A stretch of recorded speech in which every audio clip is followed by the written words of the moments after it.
beloved Boss Mike Cervera.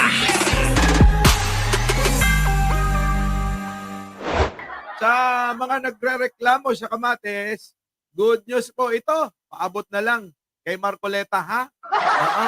O ikaw, Leticia, ikaw ba maayos ang dokumento mo dyan sa Amerika? Ako. Oo, eto na mga kababayan. Sa mga nagrereklamo sa mataas na presyo ng kamatis, eto na, good news. Pasok! Bumaba ng 50% ang presyo ng kamatis sa mga pangunahing pamilihan ayon po yan sa Department of Agriculture or DA. Mula po sa 240 pesos kada kilo noong nakaraang linggo, nasa 120 pesos na lamang ito ngayon ayon kay 120 na lang daw, oh. Pakyawin nyo na.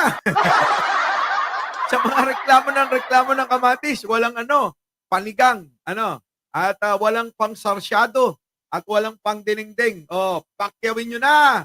Oh, tuloy. Department of Agriculture Assistant Secretary Arnel de Mesa. Malayo na po ito sa 350 pesos hanggang 360 pesos kada kilo sa simula ng 2025. Inaasahang babalik po sa normal ang presyo sa pagtatapos po ng Enero o unang bahagi po ng Pebrero 2025. Ayon naman po sa DA, naapektuhan po ang supply ng kamatis noong 2024 dahil sa sunod-sunod na kalamidad kung saan 45% na produksyon ang nasira.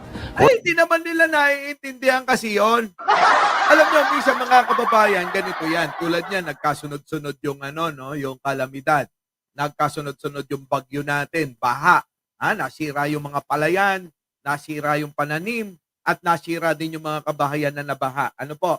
Oh, yan po yung nagiging nagiging mga dahilan. At meron pa. Minsan, yung presyo ng mga gulay, minsan hindi naman nag-uusap-usap yung mga magsasaka kung ano yung dapat nilang itanim, 'di ba? Hindi nag-uusap-usap yung mga 'yan. Kaya minsan nagugulat kami doon sa probinsya nung nandoon ako laki sa Bukirin . Hindi nag-uusap-usap yung mga magsasaka. Magugulat ka na lang, tsumamba ka. Ethel Solis, Dali Babes, Ai Chang, Arnold Lopez, pakibati naman sila. Marco Polo, pakibati naman, oh.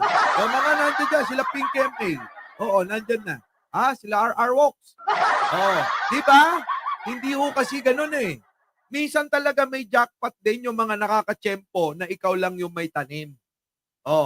Kaya kapag natsamba mo na konti lang yung nagtanim, mamahal yan. Ganon.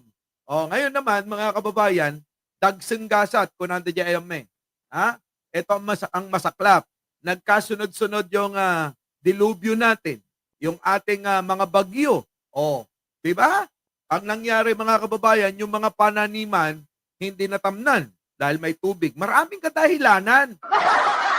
Hindi ko maintindihan bakit ginagamit ng mga ilan na propaganda para siraan ng gobyerno.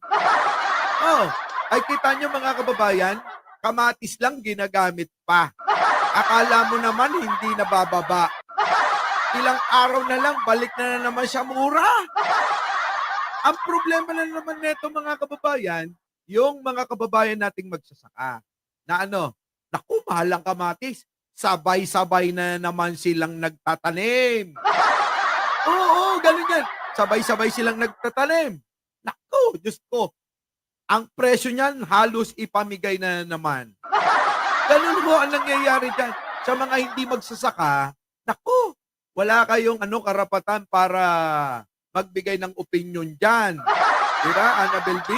Marian Tomas, Jay Sales. Pakibati naman, trial law 1. Diba? Ganun yun.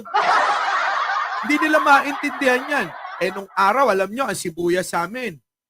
Napakamura lang. Ang mura kasi. Ang mura-mura niyan.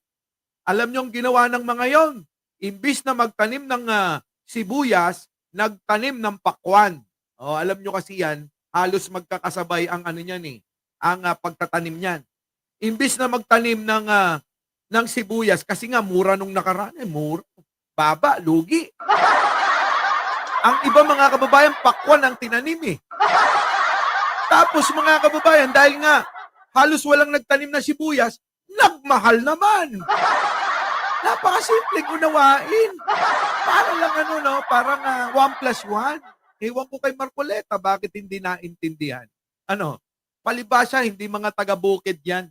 Tayo mga kababayan, lumaki ako sa bukid eh.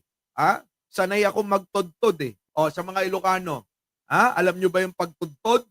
Ay, nako, halos nandoon ako araw-araw eh. O, pagka nagparot ng mani, ay agtudtod ka na. Di ba? Kapag ka nag-araro ng kamote, paulanin mo lang ng isang gabi. Naku, sisibol yan, dami. Ganun yun. Kahit ano, pwede mong tudturin. Ano ba tawag doon sa Tagalog? Yung pagtudtod. Roxy. Hindi alam nung taga-inyo, Roxy. Turuin mo.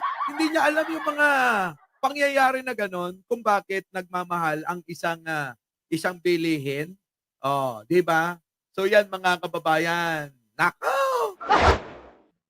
Our beloved Boss Mike Cervera.